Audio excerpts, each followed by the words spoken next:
تبارك الله رب العالمين.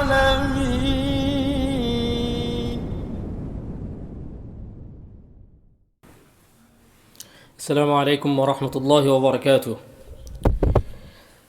الحمد لله الذي جعل ذكره طمأنينة للقلوب وجلاء لها عن رين الذنوب ومطرة لوسواس الخناس المكذوب، والصلاة والسلام على سيدنا محمد الداعي إلى كل فعل محبوب وأمر مطلوب، وعلى آله وأصحابه المقتفين سبيله على خير أسلوب. أما بعد، فيقول رب تبارك وتعالى في كتابه المنزل: أعوذ بالله من الشيطان الرجيم، بسم الله الرحمن الرحيم. ووصينا الإنسان بوالديه حملته أمه وهنا على وهن وفصاله في عامين أن اشكر لي ولوالديك إلي المصير.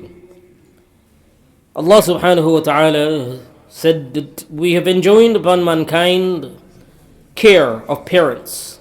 His mother carried him, increasing in weakness upon weakness, and his weaning is in 2 years.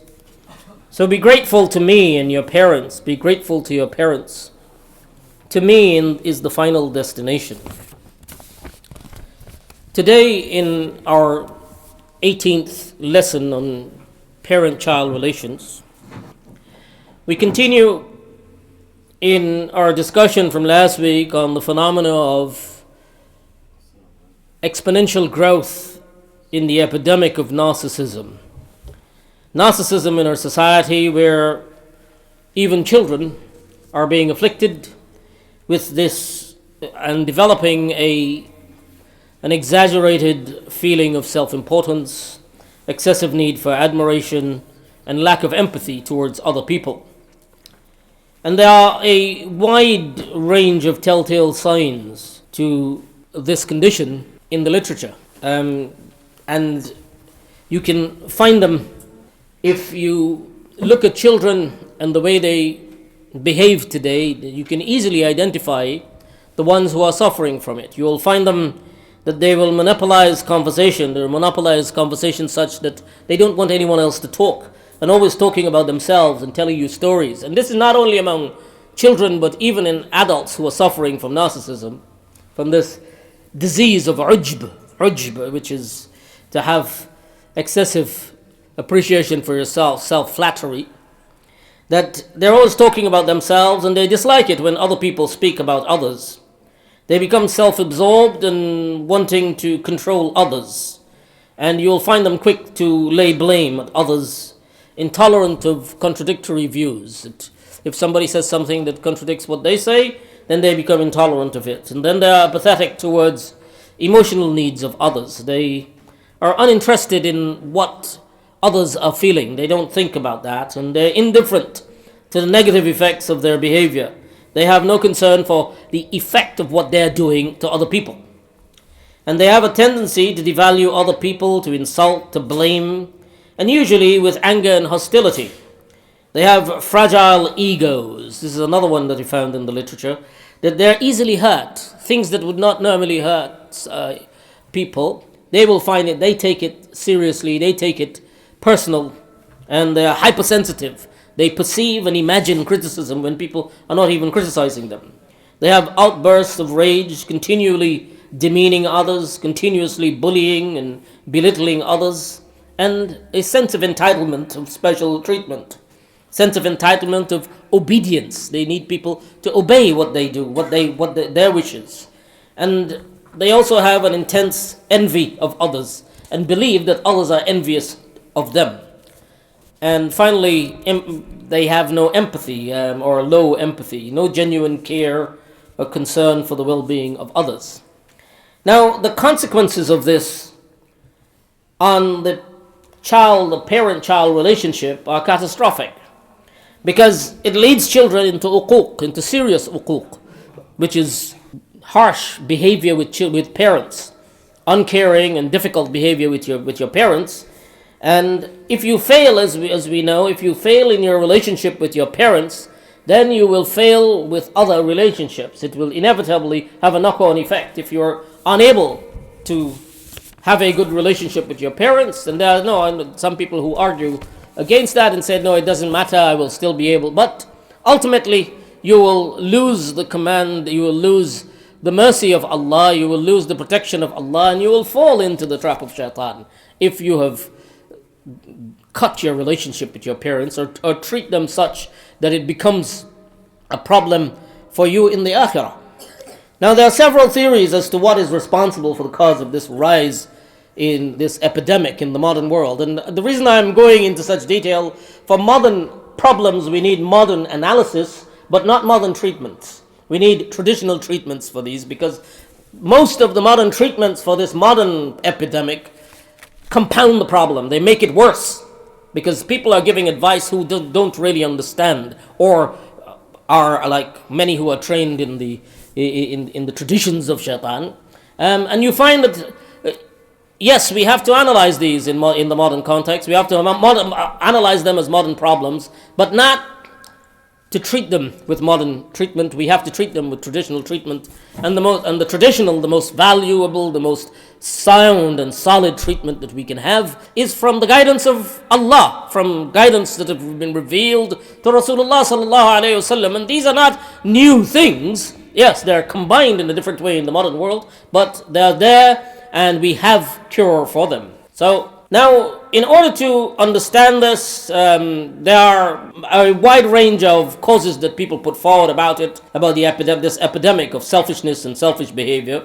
But they all agree that children who present with narcissistic behavior all share in certain key characteristics, which I mentioned briefly last week. And today I want to revisit this list of characteristics with reflections on how a Muslim should view and treat them.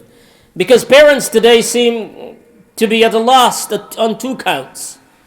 First, parents are at a loss in not realizing that in the early years of their own behavior with their children may be contributing to the problem. As I said last week, instead of speaking about the value of work and saying to our children, for example, it was good that you worked hard and earned what you got, we put them on a pedestal high above all other human beings by telling them that they are the best, and they are the greatest, and they are the king, and they are the prince, and they are the princess, and they are the hero. So, what happens? The result of that is that the child grows up thinking that they are the best human being on the face of the planet. And when hard reality sits in, when they meet, they realize that there are people who are better than them in so many ways, or equal. Then they go into meltdown and give up. Sometimes they give up, or sometimes they have psychological problems, and we have not only children who are low achievers, high achievers also suffer from this problem. We have a phenomena here that happens every year with the new influx of students at Oxford. Students who are chosen to come to Oxford University are usually the top in their local schools, and when they come here, they suddenly find themselves they're no longer top. They've spent all their lives as being the top person, but when they arrive here, they're just an ordinary person, because all the other students in the class are equally the same. So they go into depression. The first term of students, not all students, but it's a well-known phenomena. It's known as the Oxford Blues. People refer to it as the Oxford Blues. In the early days, you suffer from this. But if you learn to manage it, you learn to deal with it, then you can. If you do not think of yourself as some special human being, but you've gained your given privilege, and people are helping you with hard work, and you recognize that hard work produces results, not something intrinsic in you as such. Yes, Allah has gifted you, but not to see yourself over and above all other human beings. And this is the problem. You see yourself special. And there are 10 basic characteristics, and these are the ones I want to go over today, which are the telltale signs. When you see them, then you should be alert that something is going wrong. And the first is shamelessness. Shamelessness. Narcissists are proudly and openly shameless. They don't feel restricted emotionally by the needs and wishes of others. They don't feel any shame whatsoever. And because, you say, you should, things that normal people would be ashamed to do, they will do it and not feel any sense of shame. So if you see your child doing that, then know that there's a problem. He needs to be told that you should be ashamed of that. Point of shame being a good thing in controlling behavior is recommended by Islam. Rasulullah, Sahaba saw a person who was giving, a Sahaba was saying to another one that you shouldn't be shy, and he said, no, that shame is a good, to have shyness is good. That illam tastahi fasna' ma shi'ta. That if you have no shame, then you will do anything. This is the words of Rasulullah sallallahu alaihi wasallam quoting the previous prophets. Mimma adraka an-nasu min kalam an-nubuwwati al-ula. So the first thing to look at is for shamelessness. If they don't have any shame, or if they have shortage of shame, then you need to be concerned and start to address it, emphasizing the need for shame. Number 2 is the preoccupation with fantasies of unlimited success. Fantasies of unlimited success, power, brilliance, beauty, and ideal love. They live in the world of fantasy. My parents failed to get where I'm going, and their only job now is to move me beyond where they got. So in order for them to get ahead in life and get a sense of value, then they have to do it through me. So whatever I will achieve, it will be their achievement. So I am now bigger than them. So, and then what happens is that if you do that, you push your child on its pedestal to get in. There's a story that happened when I was in madrasa in India. We were studying in university. I studied in one of the most prestigious Islamic colleges in the world, and it was very hard to get in there. So a local farmer eventually got his son into this university where we were studying. And after the first term, his father visited, and his father was a farmer, and the father spent a lot of money helping him to live in the university, good clothes and good food and everything. And when the father visited, he told one of his roommate that they asked, who is this person, when the father went to the canteen, and he said, oh, that's Hamad Naukar hai, that he's our servant. Because he couldn't, the status thing that he's seen himself so high, he felt embarrassed to say that this was my father, because he was a farmer and he looked the role of a farmer. That student, his roommate, met the father in the canteen, and they got talking, and he said salam, and the person said to him that, yeah, it's nice that you brought food for him and clothes and stuff, it's very good. He started to thank him for that, and he said, what else would a father do for a son? And this boy was shocked, and he said, he told us that he's the servant, that you are his servant. And the father said, Subhanallah. And he came back to the room and told him to pack his things. He said, you need to go home with me now, because if you come here and this is what you're going to become, you're in a university and you're studying to become alim, but if this is what you're going to become, then there's no use. You need to go back and be a farmer like me. So children can raise, they can become like this. So you need to be careful about this belief that, look, somehow they are higher than you, that they have this preoccupation, fantasies of unlimited success.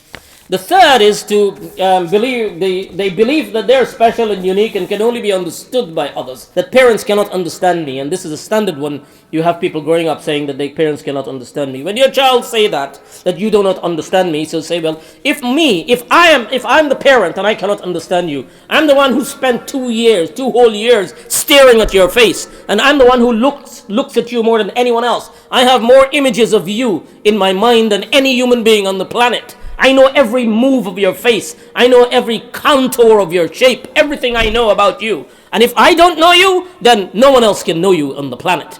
Parents need to say this to their children. The second is they have a need for excessive admiration. They want to be admired. You need to be praising them all the time. If not, they're going to wear a sour face. That needs to be curtailed.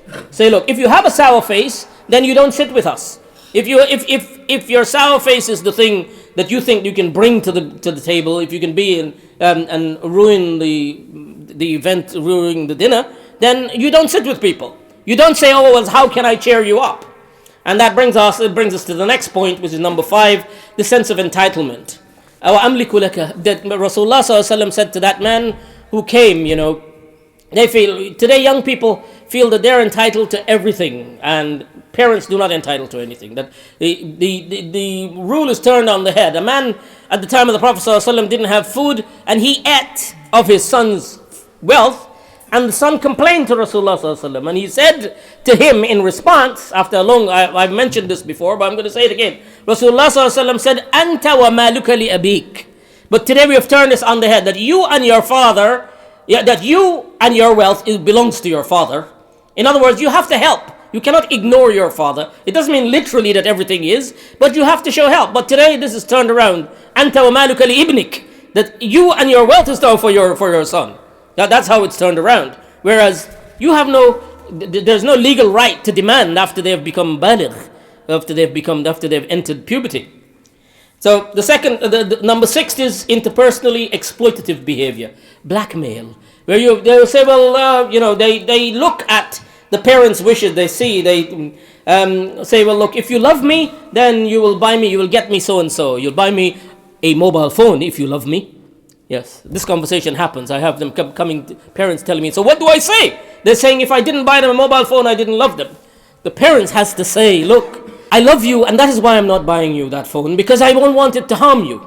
I don't want to put you in harm, so it is my love. So their misunderstanding of the concept of love needs to be corrected. Al-mu'minu man amina an-nas. The believer is the one who provides aman, who provides security for people. And number 7 is the lack of empathy. The lack of empathy is the one where there's no sense of rahmah, no sense of compassion, because it's so locked into all the other emotions that are going on. They're so obsessed with themselves that they cannot envisage that other people have feelings. And for that, you need to reinforce it by saying that you're going to be cut off from the rahmah of Allah. And when the person is cut off from the rahmah of Allah, man wasalaha wasaltu wa man qata'aha qata'tu, that whosoever is cut off from the mercy of Allah, then he cannot be successful in this world nor anywhere else in the next.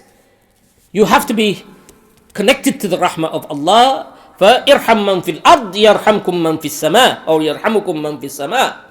مَنْ لَا يَرْحَمْ لَا يُرْحَمْ. The one, show mercy to people on the earth, have mercy among each other, and then Allah will show mercy to you. But if مَنْ لَا يَرْحَمْ لَا يُرْحَمْ, the one who does not show mercy should not expect it to be the recipient. People quickly realize that this person has no empathy. He has no. When you in relationship, if you start to treat people only in a selfish way, people quickly realize, and then they push you away. They avoid you. This happens. So you have to remember that. Number 8 is envy of others, and they believe that others are envious of them.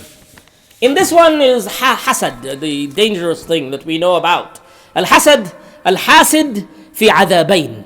The one who is indulging in hasad, he is in 2 punishments. He's putting himself in double punishment, because he suffers in this world with his burning in his heart over what seeing other people have, and thinking, oh, this person has this person have that, I don't have this, I want it all, I want them all to lose what they have. So for that he is earning problems for him in the akhirah. So he's suffering in this world, and when he arrives on the day of judgment, he will also suffer, because his good deeds will be given to that person who he has spoken so bad about, and who he's done all these things, who he's had hasad about.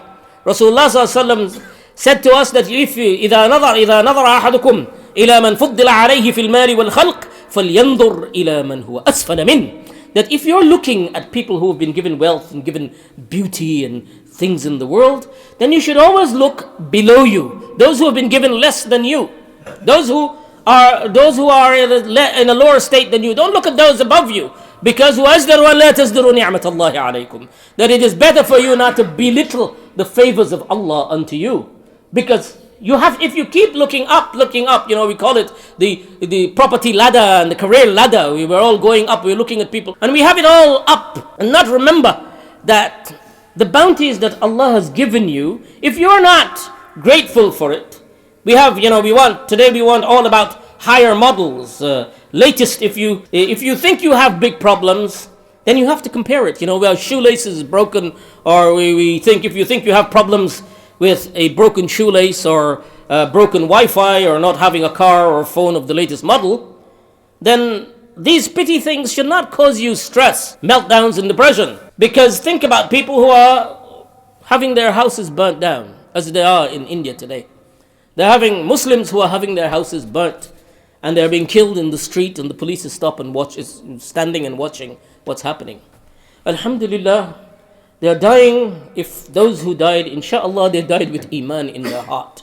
If we have that, if we die with iman, then we are successful. But the tragedy we live today, we have all the good comforts of the world. We have all the trinkets of luxury. We live in luxury.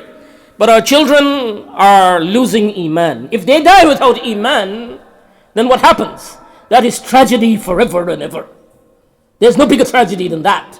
Losing your house, yes, but dying with iman is different. So don't think that somehow you are in a better space than this. Yes, you have to be grateful for what Allah has given you, but recognize value where it's needed. And value is in that Allah has given you iman. Be careful about that. Instill it into your children. That look, we have to have value and show value for what Allah has given us. Every ni'mah. Because if you are constantly looking up and inna sharra an-nasi 'inda Allahi manzilatan yawm al-qiyamati man tarakahu an-nasu ittiqa'a sharrihi. That if you are an aggressive person, if you're a person who is always, people have to tiptoe around you and walk on eggshells. The parents now are saying that they have to walk on eggshells around their children in order to get them to behave, because they are so worried that the child might explode in anger. They need to know that what about the anger of Allah? You need to connect your children to that. Finally, number 9 was the demonstration of arrogant and haughty behavior, where everyone around you is afraid of your anger outbursts. That needs to change, and you need to catch it young. You need to catch it in the early years and make the child understand that look, this is not acceptable behavior. Today we tolerate it, thinking that look, it's very funny. No, that is not what you do. You have to start training them from earlier on. And then number 10 was the grandiose sense of self-importance, where they think that they say I'm better than my parents. I deserve value more than I have more value. And this is the one with ujb, which is described. Imam Ghazali said al-ujb huwa istid'amu an-ni'mati wal-rukunu ilayha ma'a nisyani idafatiha ila al-mun'im. That ujb, this self-centered approach to life, is where you focus on the bounties, on the good things you have in the world so much, and you've become so obsessed with it that you have forgotten, nisyan, there's complete oblivion about where it came from. You believe that it's not only that you have got good in the world, but everything. If you have beauty, if you have strength, all this that you have received in the world, it's all yours, and you deserve it, and you earn it, rather than it was given in a favor. So children need to recognize this. When, as parents, we need to teach our children from a young age that look, no, this is not how you do it. This is not how life is about. You need to see that there's ni'mah, that each ni'mah has bounties in it, millions and millions of it. Now, I'm going to quickly summarize now. There are 4 main things that you need to focus on with your children in relation to this problem. There are 4 key areas that you need to develop in the child. The first is to teach them humility. If they are overly obsessed with their body and strength and don't recognize that, and they begin to think that, look, I'm just so powerful, I'm so beautiful, and I'm just, then as far as strength is concerned, remind them that a donkey is the strongest human being, cannot be as strong as a donkey. So are you racing with a donkey? And the beauty that you have, it will fall, it will diminish when you get old. No matter how long you live, they say, what does chulli chuha kisse darta hai, that the rat is afraid of the cat, and the cat is afraid of the dog, and the dog is afraid of the lion. And what is the lion afraid of? Burhapa, old age. So everyone has to be afraid of the old age eventually, because old age will change your face. So the first thing to teach is humility. إذا رجعت بعقلك فكر في كل فكرة سوء تمر بخاطئك.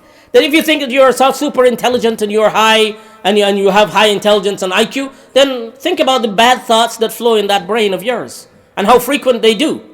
If you're so good, why does that happen? And there's a long list. I can't go through all of them. I'll just continue. Maybe tomorrow, maybe next week we'll continue. Now, the second point to teach them, the second point to focus on instilling in children is to teach them gratitude. Not entitlement, but gratitude for whatever they have. Everything you have is from Allah. And this is the big problem with the modern world, is that we teach our children to say thank you, but we do not teach them the meaning of being thankful. What does thankful mean?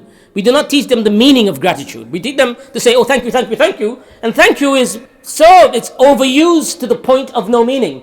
And it's used as a release. Oh, I said thank you, so what else do you want? This is parents receiving this side of, a child says to the parent, I said thank you, so move on. That is not what thank you, that's not gratitude. Gratitude is to have a genuine sense of indebtedness that lasts. Gratitude is having that urge, that wish to please. And gratitude is to continue in recognition after the favor for forever. It is not a release. It is not some exchange. But because we are thank you, and with no meaning, we've taught them. For a Muslim, it has to be connected to Allah. مَا بِكُم مِّن نِعْمَةٍ فَمِنَ اللَّهِ. That whatever good you have in this world, whatever bounty you have, it is ultimately from Allah. It is Allah who wrote your name on that grain of rice that was planted in the paddy seed in Vietnam and traveled thousands of miles across the seas and ended up on your plate. That is to have that gratitude. It is Allah who planned that. Allah who 50,000 years before He created me wrote that I will have this rizq, this sustenance of that grain of rice in my mouth. That grain of food that I had, that morsel of food. Gratitude for everything. That وَإِن تَعُدُّوا نِعْمَةَ اللَّهِ لَا تُحْصُوهَا لَن تُحْصُوهَا لَا تُحْصُوهَا. That if you were to count the bounties of Allah, you will never be able to count it, because He says ni'matan. You wouldn't be able to even count one bounty, because in every good thing, in every beautiful thing, nice thing you have got in this world, there are millions and millions of secret bounties hidden in it that you cannot perceive, folded upon each other. So teaching your children gratitude, first to people and then to Allah. Man lam yashkurin nas lam yashkurillah. If you cannot thank people, then how can you thank Allah? So this is the second point. And the third point was to teach them responsibility, to have a sense of responsibility both in speech and action. So what they speak, their speech has consequences for what they do, and not to leave them to think that they can do anything they want and not be taken to task. The fourth is to teach them compassion. As I said, Ar-Rahimuna yarhamuhumur Rahman. That those who show mercy in this world, they will receive mercy. And we have to activate compassion in their heart, just like we activate fear. You know, a child, if a snake comes into the room, a little child will pick it up. But the way the fear is activated is the child has to see the mother or the father see the snake and startled by it, and then the child is afraid of snake for the rest of their lives. There have been studies about this, and this is what it's proven. So just like fear, we have to activate compassion. So children have this potential. As parents, we need to put on display our compassion for others in front of our children. They need to see compassion in action, compassion in your own actions. They need to see compassion in action instead of only action. And what am I talking about? Action movies, yes. They like to see that. They're saturated with violence and brutality and cruelty and callousness. We cannot expect them to grow up on a diet of consuming violent images of brutality, cruelty, without that having any effect when there's no balance with compassion. There must be a compassion benefit, a compassion balance to put. And when last did you take your children? We have to ask our question. When last did we take our children to feed a poor, or to help someone, or to visit the sick, or to help a friend, or to help a relative? We need to show genuine care and compassion, not haughtiness, because another problem is that parents take children to demonstrate the power of the father, that he's lordly, that now he's pouring charity on people. That has the complete opposite effect. That my father is so big that he's helping people. No, you have to go there and say, son, that look, today Allah has helped us today, and tomorrow it could have turned around. We could have been like this. That Allah could take our wealth away. We need to help people. We need to help Muslims. Al-mu'min lil-mu'min kal-bunyan.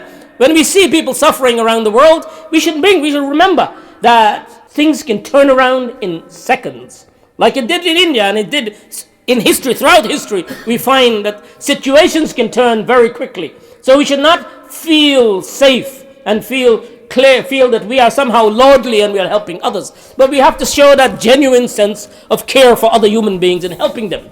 And be grateful for the bounties that you have in the society we live today, where our children are going to bed with a full stomach and a warm bed. Our children are going to sleep in a warm bed, and there are orphans walking around in the streets of Lebanon, Syria, and Iraq, begging for food. 7 and 8-year-old are begging for food. We need to tell this. We need to tell our children this. That look, you are being horrible, and you're not talking nicely, and you're not recognizing compassion, the need for compassion, the need for mercy. And look at what's happening to other children. You have to be grateful. May Allah give us that need. Rasulullah sallallahu alayhi wasallam was described by Anas radiallahu anhu, arhamun nasi bis-sibyan, that he was the most compassionate, the most loving with children. Rasulullah sallallahu alayhi wasallam, he used to carry them, love them, he used to kiss them. He kissed his grandchildren, showing mercy to our children, both to them and to others in their presence, by teaching them rahmah. May Allah protect us and our children, and protect our brothers and sisters in India and all around the world who are suffering, and help us to protect our iman as the number one priority. Wa jazakumullahu khaira. Wassalamu alaikum wa rahmatullahi wa barakatuh. تبارك الله رب